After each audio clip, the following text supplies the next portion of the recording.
Start more US based ఈ learning platform. మీరు కూడా స్లాట్ బుక్ చేసుకోవాలంటే ఈ నెంబర్కి కాల్ చేయండి. Welcome to Suman TV. నేను మీ యాంకర్ నాగ్. సో ప్రస్తుతం మనతో పాటు స్పెన్ లాంచ్ నుంచి అనిల్ గారు ఉన్నారు, కంపెనీ ఫౌండర్, ఎండి, సిఇఓ. చాలామంది పిల్లల్ని పెంచే విధానంలో వాళ్ళ మీద వీళ్ళ ఎక్స్పెక్టేషన్స్ అన్నీ ఇలా అవ్వాలి, అలా అవ్వాలి అని చెప్పేసి రుద్దిస్తూ ఉంటారు. అది ఎంతవరకు కరెక్ట్ అండ్ దానివల్ల వచ్చేటువంటి డిసడ్వాంటేజెస్ ఏంటి, ఏ విధంగా ఉండాలి, ఏ విధంగా ఉండకూడదు పేరెంట్స్ అనేది ఈరోజు మనం అనిల్ గారి మాటలోనే అడిగి తెలుసుకుందాం. హలో అండి. హలో అండి నాగరాజు గారు. సార్, చాలామంది పేరెంట్స్ పిల్లలకి నంబర్ ఆఫ్ ఎక్స్పెక్టేషన్స్ తోటి పెంచుతూ ఉంటారు. అంటే ఏజ్ని బట్టి క్యాలిక్యులేట్ చేసుకుంటూ ముందుకెళ్ళిపోతూ ఉంటారు.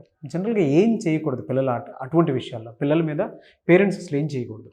సో ఏం చేయాలి, ఏం చేయొద్దు రెండు చూద్దామండి. Sure. So beginning with what not to do.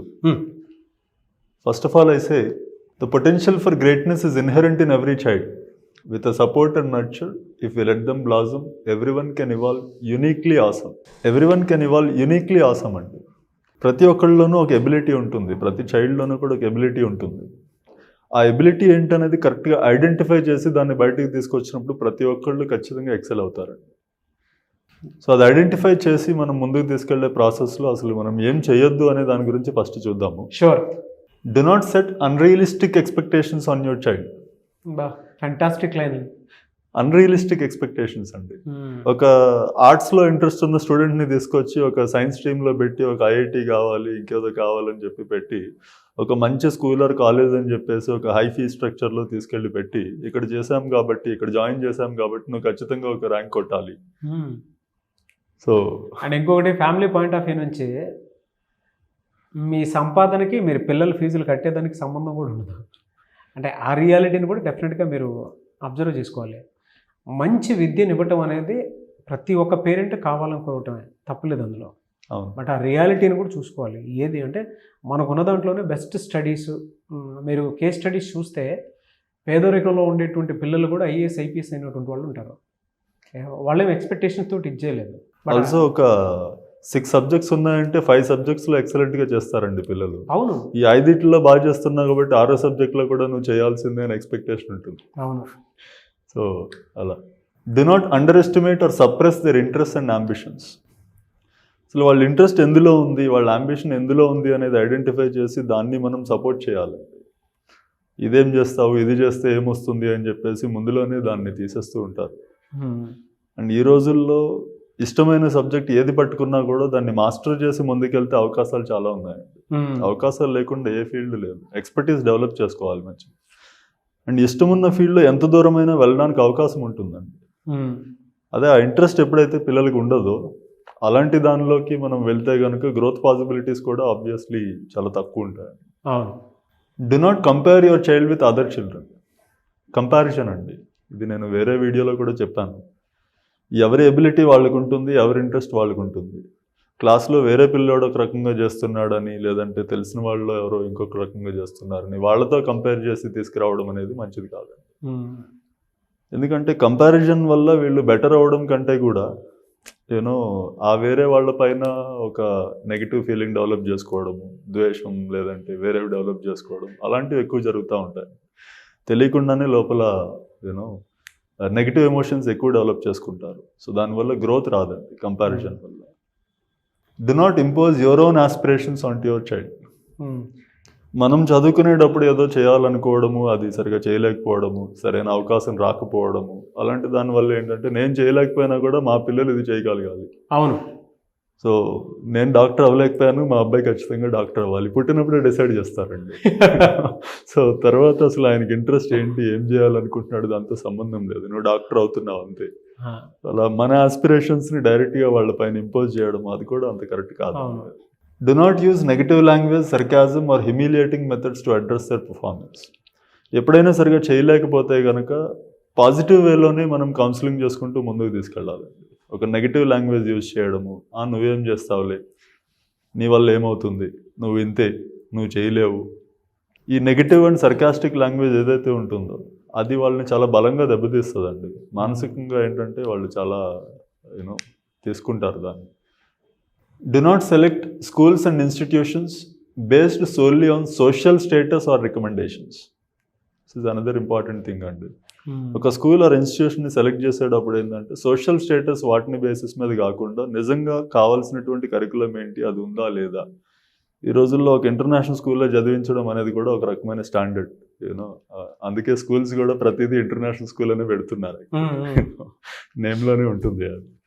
So నిజంగా మనకు కావాల్సిన కరికులం ఏంటి, అది అక్కడ ఉందా లేదా, ఒక హోలిస్టిక్ అట్మాస్ఫియర్ స్కూల్లో ఉందా లేదా, అది చూడడము, that is important. Also based on recommendations. ఫలానా స్కూల్ అందులో తెలిసిన వాళ్ళు ఉన్నారు, లేదంటే ఎవరో తెలిసిన వాళ్ళు చెప్పారు, అలా రికమెండేషన్ బేసిస్ మీద కాకుండా ఎగ్జాక్ట్లీ మనకి ఏం కావాలి అనేది చూసుకొని చాలా జాగ్రత్తగా స్టెప్ తీసుకోవాలండి. Do not excessively restrict your child's career choices or social life. వాళ్ళ కెరియర్ చాయిసెస్ని కూడా మనం ఎక్సెసివ్గా రెస్ట్రిక్ట్ చేయొద్దు అంటాను. ఎగ్జాక్ట్లీ వాళ్ళకి ఏమి ఇష్టం ఉంది అది మనం తెలుసుకొని వీలైనంత వరకు సపోర్ట్ చేయాలండి. అంటే మనం అన్ని విషయాలు వాళ్ళకి తెలియదు కాబట్టి మనం ఒక గైడెన్స్ ఇవ్వడం అవసరం. ఖచ్చితంగా మనం గైడెన్స్ ఇవ్వాలి, ఇలా చేస్తే ఎలా ఉంటుంది, అలా చేస్తే అలా ఉంటుంది, అది చెప్పాలి. అంతేగాని ఎక్కువగా దాన్ని రెస్ట్రిక్ట్ చేసి, లేదు నువ్వు ఇదే చెయ్యి, ఇలానే చెయ్యి, ఇలా చేస్తేనే బాగుంటుంది అని ఎక్కువగా రెస్ట్రిక్ట్ చేయడం అనేది అంత మంచిది కాదు. కొంతమంది అయితే పేరెంట్స్ అలా పడిపోతారు కూడా, నేను చెప్పిందే వినాలి, నేను చెప్పిందే చేయగలను. Do not promote excessive use of gadgets or other distractions to keep your child occupied. ఇంట్లో ఉంటే వాళ్ళు మన మాట వినట్లేదని, లేదంటే మనల్ని టూ మెనీ క్వశ్చన్స్ అడుగుతున్నారు, మనం చెప్పినట్టు వాళ్ళు చేయట్లేదు అని చెప్పేసి వాళ్ళకి ఒక గ్యాడ్జెట్ వేరే ఏదో ఇచ్చేసి ఇంకా నువ్వు చూసుకోరా అని చెప్పేసి వదిలేస్తూ ఉంటారండి.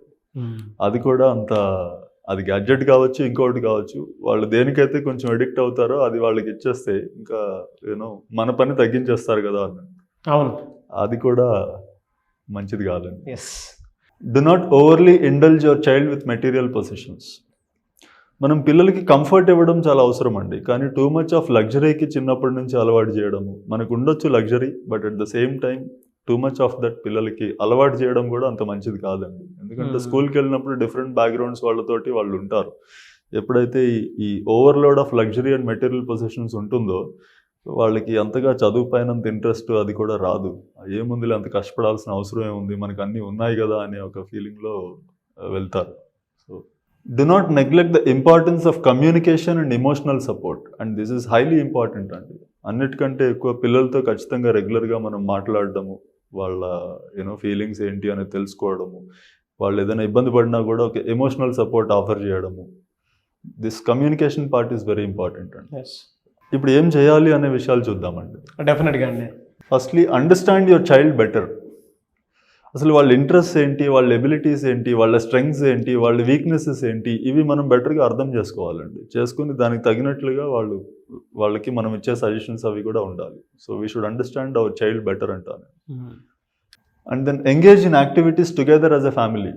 వాళ్ళని ఇంట్లో యాక్టివిటీస్లో వాళ్ళని కలిసి ఎంగేజ్ చేయడము. ఎందుకంటే స్టూడెంట్ ఏజ్లో ఉన్నప్పుడు యూజువల్లీ వీడు చదువుకుంటాడు, వీడిని మనం డిస్టర్బ్ చేయకూడదు అని చెప్పేసి కేవలం వాళ్ళని ఆ బుక్స్తోనే వదిలేసి వేరే యాక్టివిటీస్లో ఇన్వాల్వ్ చేయరండి. ఆ వేరే యాక్టివిటీస్లో ఇన్వాల్వ్ చేయడము, కలెక్టివ్గా మన ఫ్రెండ్స్ అండ్ ఫ్యామిలీ రిలేటివ్స్ వీళ్ళతో కూడా వాళ్ళు టైం స్పెండ్ చేయడము, డిఫరెంట్ యాక్టివిటీస్ని అర్థం చేసుకోవడము, this is also very important అండి. కేవలం వాళ్ళని పుస్తకాలకు మాత్రమే వదిలేయడం కూడా అంత కరెక్ట్ కాదు అంటాను. Encourage learning beyond text books. Extension of the last point అండి. Encourage learning beyond text books. Education అనేది కేవలం పుస్తకాల్లోంచే వస్తుంది, స్కూల్లో క్లాస్ రూమ్లోంచే వస్తుంది అనుకుంటారండి. కాదు. So education can come from different sides. The kind of interaction that we have within the family members also will give a lot of education. So పిల్లల్ని మనం beyond the text books మనం encourage చేయాలండి. So learning can come from anywhere. Create a conducive study environment at home. So చదువుకోవడానికి వాళ్ళకి ఒక మంచి atmosphere ఇంట్లో provide చేయడము, that is also very important. And keep pictures and books of inspirational figures at home. Fantastic అండి, చాలా మంచిది. యూజువల్గా మనం దేవుడి ఫొటోస్ పెడతాము, దేవతల ఫొటోస్ పెడతాము, అన్నీ పెడతాము, మంచిదేనండి, ఖచ్చితంగా ఉండాలి. But at the same time అలానే ఒక సైంటిస్ట్ ఫోటో పెట్టడము, లేదంటే ఒక మంచి సోషల్ వర్కర్ ఫోటో పెట్టడము, యూనో వాళ్ళ ఇన్స్పైరింగ్ బయోగ్రఫీస్ అండ్ ఆల్ అవి ఉంటాయి, ఖచ్చితంగా అవి కూడా మనం పెట్టడము. ఎందుకంటే ఒక Albert Einstein, Isaac Newton or you know some other such kind of a scientist ఫిగర్ని చిన్నప్పటి నుంచి వాళ్ళ ఇంట్లో చూస్తూ ఉంటే వాళ్ళు ఎగ్జాక్ట్లీ ఏం చేశారు, ఎందుకు చేశారు, అలా చేయాలని మోటివేషన్ వాళ్ళకి ఎక్కడి నుంచి వచ్చింది అనే దాని మీద ఎక్కడో థాట్ డెవలప్ అవుతుందండి. వాళ్ళ బుక్స్ అవి చదివినప్పుడు బయోగ్రఫికల్ బుక్స్ ఉంటాయండి, ఆటోబయోగ్రఫీస్ కావచ్చు, లేదంటే వాళ్ళ గురించి వేరే వాళ్ళు రాసిన బుక్స్ ఉంటాయి. అవి చదివినప్పుడు ఏంటంటే ఇన్స్పిరేషన్ వస్తుంది, what has motivated them to do that. So ఆ రకంగా పిల్లలు చాలా బెటర్గా నేర్చుకునే అవకాశం ఉంటుందండి. సో సమ్ ఇన్స్పైరింగ్ ఎలిమెంట్స్ అనేవి ఇంట్లో ఖచ్చితంగా ఉండాలి అంటాను. Yes. Promote healthy lifestyle, ఒక మంచి లైఫ్ స్టైల్ ఇవ్వడము, ఫుడ్ హ్యాబిట్స్ కానివ్వండి, లేదంటే ఎక్సర్సైజ్ అండ్ అదర్ థింగ్స్ కానివ్వండి, అవన్నీ పిల్లలకి దొరుకుతున్నాయా లేదా అనేది మనం కూడా చూసుకొని ఫెసిలిటేట్ చేయడము. Take them to recreational and educational outings, అప్పుడప్పుడు కాస్త బయటికి తీసుకెళ్ళడము. ఎడ్యుకేషనల్ అండ్ రిక్రియేషనల్ అవుటింగ్స్ అండి, బయట నుంచి వాళ్ళు చూసినప్పుడు చాలా విషయాలు నేర్చుకుంటారు, చూడడం ద్వారా నేర్చుకునేది ఎక్కువ కాలం ఉంటుందండి యాక్చువల్గా. And allow your child to explore their interest and choices independently. వాళ్ళకి ఎప్పుడైతే మనం ఎక్స్పోజర్ ఇస్తామో బెస్ట్ పాసిబుల్ డెసిషన్స్ వాళ్ళే తీసుకోగలుగుతారండి. Giving the right kind of an exposure so that they can make the choices independently. వాళ్ళ చాయిసెస్ వాళ్ళు తీసుకున్నప్పుడు responsibility కూడా ఎక్కువ ఫీల్ అవుతారండి. Maintain good communication with the teachers and friends as well. పిల్లలు వాళ్ళకి టీచ్ చేస్తున్నటువంటి టీచర్స్ అండ్ యూనో వాళ్ళ ఫ్రెండ్స్తో కూడా ఒక మంచి కమ్యూనికేషన్ మెయింటైన్ చేస్తూ వీళ్ళు ఎలా ఉంటున్నారు ఏంటి అనేది తెలుసుకుంటూ ఉంటే మంచి ఇంటరాక్షన్ ఉంటుందండి. This interaction should be up to the point, పిల్లోడి గురించి తెలుసుకోవడం వరకు okay, but at the same time it should not be like spying on the teachers and their friends or you know disturbing their privacy, అలా ఉండొద్దు. But still you know regular continuous feedback, అసలు ఎలా ఉంటున్నారు ఏంటి అది తెలుసుకోవడానికి ఒక మంచి కమ్యూనికేషన్ మెయింటైన్ చేయాలి. అకేషన్ కూడా క్రియేట్ చేయాల్సినటువంటి అవసరం చాలా. ఎస్.